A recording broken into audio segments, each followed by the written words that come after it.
बच्चों, I hope आप लोग अपने एग्जाम की तैयारी अच्छे से कर रहे होंगे और मैं आप लोगों को हाइट एंड डिस्टेंस के कुछ क्वेश्चंस को समझा दिया था।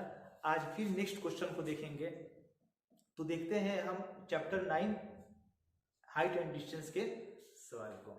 और हाँ, आपको इस वीडियो में आपको मेरे इस चैनल पे बहुत डीपली से समझाते हुए एक्सप्लेन करते हुए हर सवालों को बताया जाएगा और हर एक चैप्टर के लास्ट में ऑब्जेक्टिव क्वेश्चंस जो है कि वो सब बहुत इंपॉर्टेंट जो ऑब्जेक्टिव क्वेश्चंस है उसके बारे में आपको बताया जाएगा। तो आई होप अगर आप लोग इस चैनल पे नए हैं तो आप हमारे चैनल को सब्सक्राइब करें। अगर वीडियो आपको पसंद आता है तो लाइक करें। आप हमारे साथ जुड़े रहें, हम आपको पूरा बेनिफिट्स देंगे, आपको निराशा नहीं होगा। तो शुरू करते हैं अपना ये वीडियो। Let's start.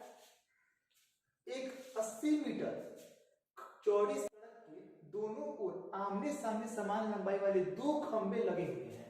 दो खंबे हैं, आमने सामने लगे हुए हैं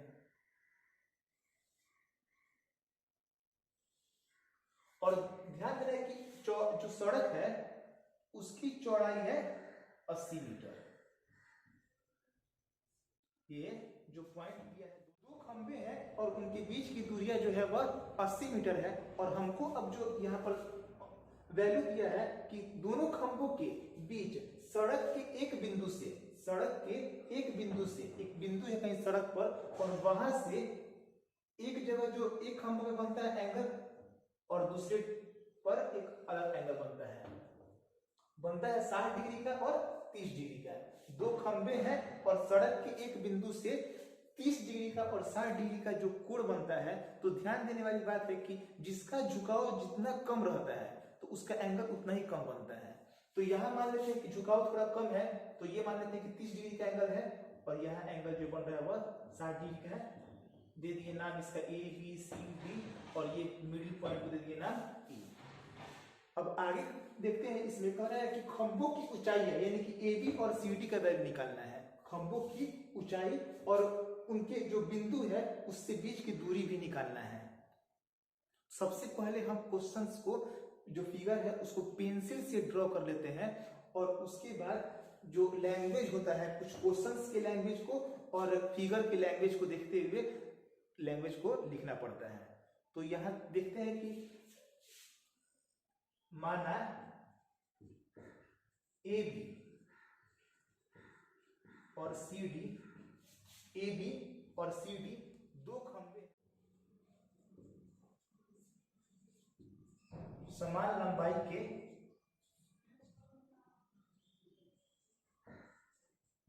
खंभे हैं जिनके बीच की दूरी, यह बीच की जो दूरी है वह 80 मीटर है। इनके बीच की दूरी कितना मान लीजिए 80 मीटर है। अब जो है इस एक बिंदु, एक मान लेते हैं कि पॉइंट ई से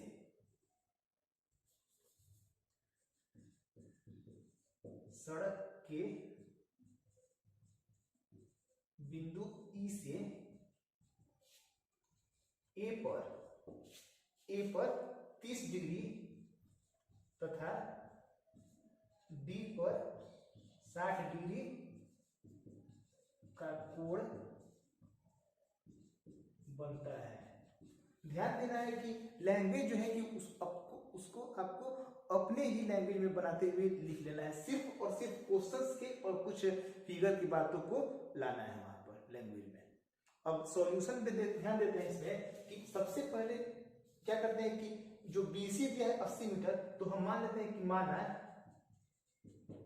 BE इक्वल टू मान लेते हैं x मीटर और फिर जो EC होगा या फिर CE कह दे, CE जो होगा वह टोटल 80 है तो 80 माइनस x,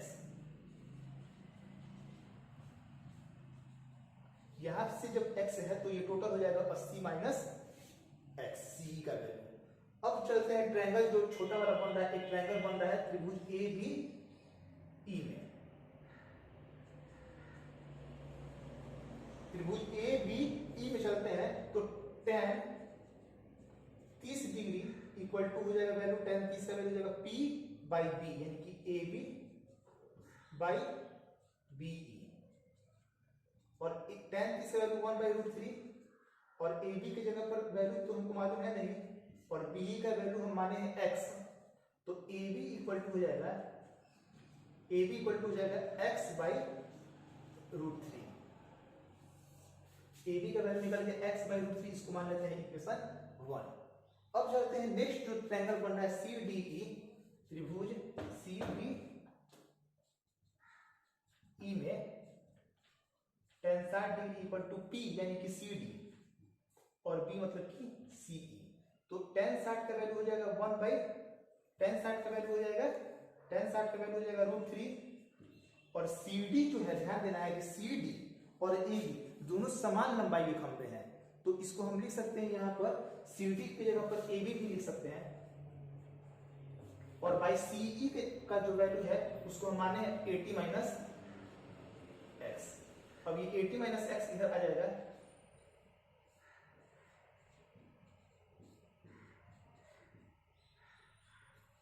और फिर ध्यान देना है कि √3 80 - x और AB का जो वैल्यू है x/√3, इसको भी हम नीचे लिख सकते हैं। यहां पर ब्रैकेट में लिख सकते हैं यहाँ पर कि CD बराबर AB, CD और AB बराबर, इसलिए CD की जगह पर हम AB लिख दिए। CE का वैल्यू यहां से हम लिख दिए 80 - x, और फिर AB का जो वैल्यू है x/√3 वो आया है इक्वेशन 1 से, लिख देंगे 1 से। अब ये मल्टीप्लाई हो जाएगा तो यहाँ पर 3 और 80 - x इक्वल टू x हो जाएगा सिर्फ। ये इंप्लाई कर देना बहुत जरूरी है।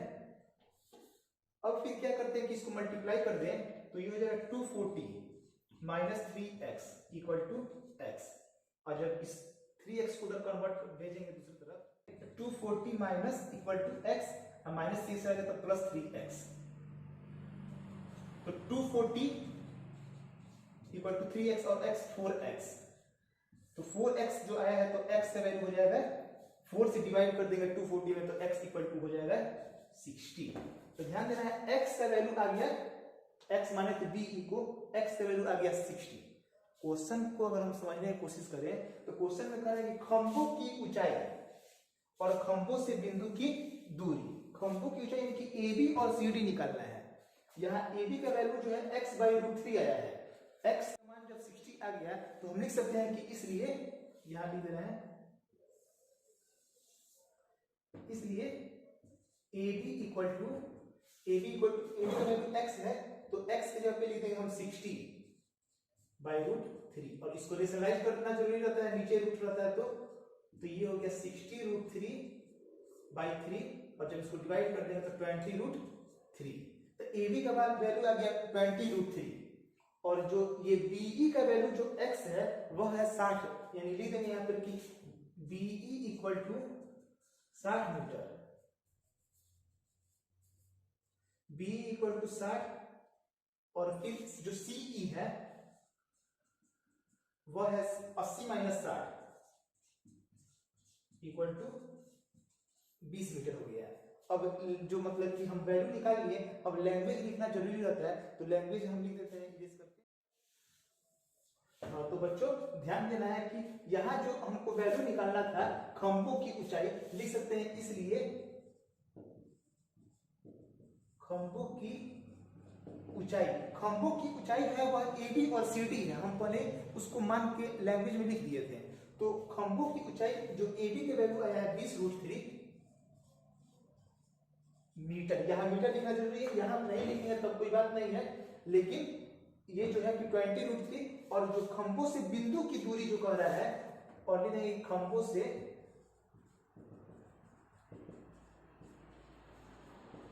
बिंदु की दूरी, एक है 60 मीटर और फिर दूसरा है 20 मीटर, तो ये हमारा आंसर हो गया। जो क्वेश्चन में पूछता है उसको लैंग्वेज में लिखना बहुत जरूरी है आंसर में। देखते हैं next question, question number 11, figure उसमें ड्रॉ करके ही दिया है बुक में, तो फिगर ड्रॉ कर दिए हैं। कह रहे हैं कि एक नहर के एक तट पर टीवी टावर ऊर्ध्वाधर खड़ा है, टावर के ठीक सामने दूसरे तट पर, मान लेते हैं कि जो ये नहर है और नहर के दूसरे तट पर, टावर के ठीक सामने दूसरे तल पर एक अन्य बिंदु से टावर के शिखर का उन्नयन कोण 60 डिग्री है। ये जो टावर है AB जो है उसके एक तरफ जो बनता है 60 डिग्री का कोण बनता है, दूसरे तरफ जो है, और फिर 20 मीटर की दूरी पर, जहां 60 डिग्री का कोण बनता है उससे 20 मीटर की दूरी पर फिर एंगल जो बनता है शिखर पर, टावर के शिखर पर, वह 30 डिग्री का कोण बनता है। तो कह रहा है क्वेश्चन में कि टावर की ऊंचाई, जो टावर है उसकी ऊंचाई और नहर की चौड़ाई, यानी कि नहर जो है BC, ये नहर है तो उसकी चौड़ाई निकालना है। तो लैंग्वेज दो लाइन लिख देंगे कि माना AB टावर है, AB जो है वो मान लेते हैं कि टावर है, और BC नहर की चौड़ाई है। यहाँ फिगर ड्रॉ करके दे दिया था तो ज्यादा लैंग्वेज लिखने की कोई जरूरत नहीं है, नहीं तो आप और लैंग्वेज भी बढ़ा सकते हैं कि 60 डिग्री एंगल बनता है, फिर 20 मीटर की दूरी पर 30 डिग्री एंगल बनता है। लेकिन अब हम डायरेक्ट सॉल्व करते हैं इसको। चलते हैं, ट्रायंगल जो बन रहा है एक तो सबसे पहले ABC, त्रिभुज ABC में, त्रिभुज ABC में चलते हैं तो tan 60 degree, tan 60 degree equal to हो जाएगा P/B, यानी कि AB/B यानी कि BC। चलते हैं सबसे पहले ये जो 60 डिग्री का एंगल बनता है तो उस ट्रायंगल में चलते हैं ABC में, तो tan 60 degree equal to P यानी AB/B मतलब कि BC जो है, tan 60 का वैल्यू √3, और AB का वैल्यू नहीं मालूम है हमको, और BC का भी वैल्यू नहीं मालूम है। जब इसको हम क्रॉस मल्टीप्लाई कर दिए तो AB इक्वल टू आ जाएगा √3 BC, AB का वैल्यू आ गया √3 BC। अब नेक्स्ट जो ट्रायंगल बड़ा वाला बनता है ABD, ABD में tan 30 degree equal to P यानी कि AB, और B मतलब कि BD, और tan 30 का वैल्यू हो गया 1/√3, और AB का वैल्यू हमको यहाँ पे मालूम है √3 BC। जो AB का वैल्यू है इसको हम इक्वेशन 1 मान लें तो AB की जगह पर हम लिख सकते हैं √3 BC, और BD को ध्यान देना है कि BD जो है उसको हम लिख सकते हैं BC + CD, अलग अलग लिखना हो तो BD को हम लिख दिए BC + CD, और फिर इसको क्या करेंगे, क्रॉस मल्टीप्लाई कर दें तो ये मल्टीप्लाई होगा तो BC + CD, और √3 से मल्टीप्लाई होगा तो 3 BC। BC को दूसरे तरफ भेज देते हैं तो माइनस में हो जाएगा 3 BC और माइनस BC, फिर CD इक्वल टू हो गया, सब्ट्रैक्ट करेंगे तो 2 BC, CD जो हुआ वह BC के डबल आ गया। और ध्यान देना कि यहाँ CD का वैल्यू कितना है 20, आप पुट यहाँ पर भी कर सकते थे लेकिन यहाँ पर भी आगे हम कर सकते हैं पुट, तो CD के जब लिख रहे हैं 20 इक्वल टू 2 BC, तो BC का जो वैल्यू होगा जब 2 से डिवाइड करेंगे तो 10 आ गया, BC का जो वैल्यू आया वो आया कितना 10। क्वेश्चन में अगर हम पढ़ते हैं तो कह रहा है कि टावर की ऊंचाई यानी कि AB और नहर की चौड़ाई यानी कि BC निकालना है। जो टावर का ऊंचाई है AB, तो AB का वैल्यू हम यहाँ पर निकाले हैं √3 BC, तो लिख सकते हैं कि इसलिए टावर की ऊंचाई, टावर की जो ऊंचाई है AB वह हो जाएगा √3 मल्टीप्लाई BC की जगह पर 10 इक्वल टू 10√3 मीटर, और BC का वैल्यू निकालना है, नहर की चौड़ाई लिखा है यहाँ पर, लिख देंगे नहर की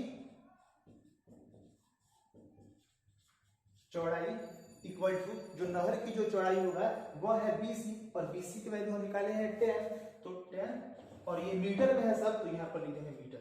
ये हमारा जो दो आंसर है वह आ गया। आई होप आपको ये क्वेश्चन समझ में आया होगा। अब नेक्स्ट क्वेश्चन देखते हैं हम। क्वेश्चन बहुत इंपॉर्टेंट क्वेश्चन है ये। क्वेश्चन में कह रहा है कि 7 मीटर ऊंचे भवन के शिखर से एक केबल टावर के शिखर का उन्नयन कोण, एक केबल टावर है और एक भवन है, तो टावर और भवन में जो बड़ा होता है उसको हम टावर्स को ही डिनोट करते हैं, माना जाता है कि हवाई मीनार जो होता है कि वह भवन से ज़्यादा ऊंचा होता है, बड़ा होता है। फिर मीनार से बड़ा होता है, पहाड़ का अगर कंपेयरिंग करता है तो पहाड़ को बड़ा करेंगे। अगर मीनार और भवन में कंपेयरिंग करना है तो मीनार को बड़ा करेंगे। तो मीनार को मान लेते हैं कि एक मीनार है और 7 मीटर ऊंचे भवन से, तो ये 7 मीटर ऊंचा एक क्या है, भवन है। 7 मीटर ऊंचा भवन हो गया। और भवन से टावर के शिखर का उन्नयन कोण जो बनता है वह बनता है 60 डिग्री के एंगल बनता है। यहाँ ए बी सी और डी, ए बी मान लिया है टावर है और सी डी जो है वह भवन है। और क्वेश्चन कहता है कि 60 डिग्री का तो एंगल बन रहा है, लेकिन उन्नयन कोण बन रहा है और वो भी कहां से, तो भवन के शिखर से बन रहा है। तो भवन के शिखर से हम बना दिए 60 डिग्री एंगल। और कहना है कि और इसके बाद का अवनमन कोण शिखर का ही, यहां पर जो बात हो रहा है कि एक केबल टावर के शिखर का, केबल टावर के शिखर का उन्नयन कोण 60 डिग्री, और इसके जो ये टावर है उसी का जो नीचे वाला पॉइंट है यहाँ पर ये जो बनता है अवनमन कोण बनता है वह 45 डिग्री का एंगल बनता है। जब भी ऊपर से देखते हैं नीचे की तरफ तो 45 डिग्री को यहाँ ऊपर की तरफ डिनोट करेंगे। और फिर नेक्स्ट स्टेप में, क्योंकि एकांतर कोण से आप लोग पहले का क्लास में ज्योमेट्री में पढ़े होंगे, नहीं तो फिर जब हम ज्यामिति पढ़ाएंगे तो आपको उसमें समझाएंगे कि एकांतर कोण से जो ये 45 डिग्री का एंगल बन रहा है तो यहाँ भी जो बनेगा एंगल वो हो जाएगा 45 डिग्री। अब निकालना है हमको टावर की ऊंचाई, ये जो ए बी है उसका ऊंचाई निकालना है। सबसे पहले हम यहाँ पर लैंग्वेज लिख लेते हैं कि माना ए बी एक केबल टावर है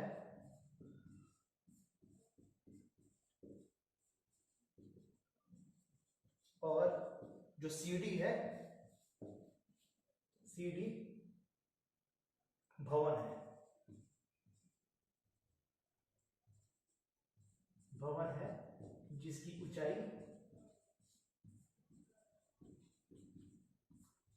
ऊंचाई है 7 मीटर।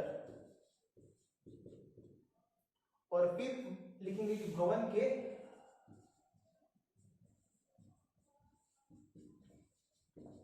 शिखर डी से टावर, चाहे केबल टावर, टावर के शिखर का जो टावर है, टावर के शिखर